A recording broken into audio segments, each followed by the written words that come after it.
Yeah. Okay, well, moving on, because as long as we're talking about grotesque and insufferable Italian Americans from the state of New York that we can't get rid of, Chris, can we see that Andrew Cuomo press conference clip? Oh God. I could not believe this Let's shit. talk about I our could big not boy. believe this shit. How about I'll talk about Bowser here. Yeah. Your princess is in another freaking castle. The other day you said, this is the city's decision, they have an agreement at 3%. Today you said, well, I might have to impose an orange zone and I might have to close the schools, which an orange zone does. So what's going on? Does the city still have the ability to close its schools? Are you now taking control and saying that you have the power to make this decision? And for the millions of parents who want to know, are the schools going to open tomorrow in New York City? All right. First of all, let's try not to be obnoxious and offensive in your tone. Totally legitimate question. Because you're 100% wrong. These laws have all been in effect for months. I've always said, we set initial parameters, and then the school district picked a percent within those parameters. New York City picked 3%. We announced the orange zone law over a month ago. I don't know if you were here or if you were paying attention, but that has been in effect for over a month. It always said, if by the state's numbers you hit 3%, the schools close. What's going on here is nothing that the law hasn't said for over a month. We then had the test out procedures. If you were paying attention, you would have known we closed the schools in New York City 2 weeks ago.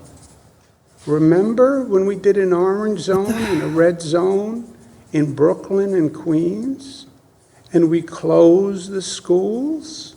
Don't you remember that? It was 3 weeks ago.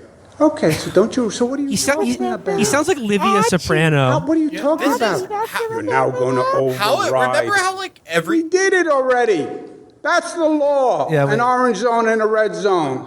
Follow the I'm facts. still confused. Well, then you're confused. I'm confused, and Then I'll tell you what, Jimmy. Parents are still confused as well. The schools No, in New they're York not City confused. tomorrow.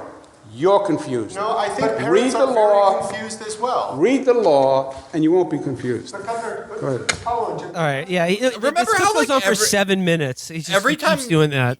Yeah, remember how every time like Trump did this, it was like it was the end of the world when he would like get into some bitch off with Jim Acosta. It was like, Yeah. This is fascism to see this. Well, what's this? This is Fake news. Yeah, fake news. This is the exact same thing as What Trump. the fuck is he has- talking about? He has Donald Trump's exact same personality. This is exactly how he It's behaves. an awful Queenie, New York narcissist bitch. Yes. And a similar fucking body count to him as well. And I don't mean Yeah. the number of women he's had sex with who have gone on to die of COVID. That's what your body count is. Yeah, no, but like what the orange zone? Yeah, we're entering. Hey, history class, we're entering the orange zone now. The period of history when Andrew Cuomo gets angry. But like what is he talking about again? And like, I just love that like the reporter asked the question not in a bitchy way at all. It was a totally legitimate question. Like he didn't answer it, and then like he answered the question like assuming that everyone who had watched it would just intuit that the reporter was like a piece of shit who was trying to like get over some bad faith knock on him. And it's just what is going on? Because it's just like, yeah, like are the schools open or closed in New York? Like I don't know. I mean, like it seems Right. like they just keep going back and forth on it. Like Yeah, this is because we don't get any news stories. I think Cuomo will be the next Giuliani. I already said it, but it's like this. I used to think like my dark vision was that Cuomo will become president one day, and after seeing that clip, I just like he's a media and PR creation. Like somehow this state having the worst outcome out of anyone with COVID made him into a hero, just like 9/11 made Giuliani into a hero. yeah, exactly. And why was Giuliani why was Giuliani a hero because of 9/11? Because he was on TV that day walking around looking fucking like a leader. And Cuomo is a hero because of COVID because like he would go on TV every week and do a PowerPoint presentation. That's it. Yeah, it's The a pure outcome cargo exactly call. the same. Yeah. It's just like whoever, like you're anxious about a crisis, bad shit happens, and then it either hits you or doesn't, if you survive, well, thank the man on TV who told you that it was going to be okay. Yeah. I see a similar fall for grace for Cuomo in the next 20 years. I don't think it's funny as Giuliani because what could be? Oh, Giuliani. God, nothing. He is the end point, just the slapstick culmination. Yeah, and that's why, I mean, I've been thinking about this a lot this week with all the Giuliani stuff because you guys remember, all of you guys, not our audience who were all born in 2012, but you guys, my friends who I'm talking to, Giuliani, until about 2006, he was Jesus Christ himself. Yeah. Like everyone, America's mayor. America's Saturday fucking Night mayor. Live. Saturday Night Live did skits about how they want him to be mayor forever. Yeah. It was George Carlin. I remember this distinctly. George Carlin, in his later years, when all of his stand-up specials were just him describing how he'd like to see everyone on Earth killed. He was getting super bitter, and in his last, I remember this like a bolt through my fucking heart because I was a big fan of him when I was a kid. His the special he did before 9/11 happened, like in 2000 or 1999, culminated in this really long bit about how he loved mass violence, mass misery, and the closer he was to it, the more he liked it. And then 9/11 happens, and then like a year later, he comes out with a special, and the opening bit is him saying, "I was born in the city, county, and state of New York, and I think with this war on terror, we need to put it in charge of an Italian from Brooklyn." Here's what you do domestically. You take Don Imus's advice, and you tell this Tommy Thompson and Tom Ridge, good try, nice going, we'll see you later. And in charge of the whole domestic thing, you put Rudolph Giuliani, an Italian from Brooklyn, okay? Now, Yeah. And we actually did. I mean, we might as well have because like a bunch of cash fell off trucks. The wrong $9 guys billion got killed. went missing. Yeah. Yeah, Bernie Carrick was literally there. One of his minions. Yeah, you're right. Yeah, it was Like, exactly like stealing copier toner from the fucking office in Baghdad. Yeah, I mean, if it was run by the mafia, it wouldn't have been any different. But Yeah. no, yeah, it was very depressing. And then, like, slowly, the more people were directly exposed to him and not just exposed to him on TV, the shine started to go away. And it started in 2008, where Giuliani he polled very high in the Republican primary in 2008 and was seen by some as an interesting foil for Obama or Hillary because he had these more socially liberal bona fides, and he was obviously incredibly popular, or was a few years before.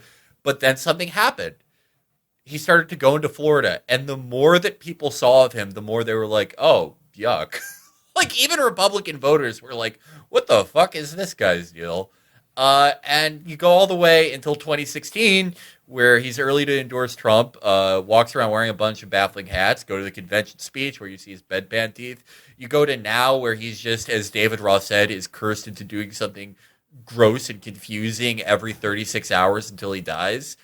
That's going to be Cuomo. The more people are directly exposed to Cuomo, the more they're going to be like, oh, what the fuck? Like, even libs who love TV are going to be like, oh, this guy fucking has a mental breakdown anytime he's directly challenged in person. Oh, this guy killed a bunch of people. Oh, this guy, he doesn't say anything actually coherent. Hey, remember after Trump won when he got up there and he was like, I'm a trans woman.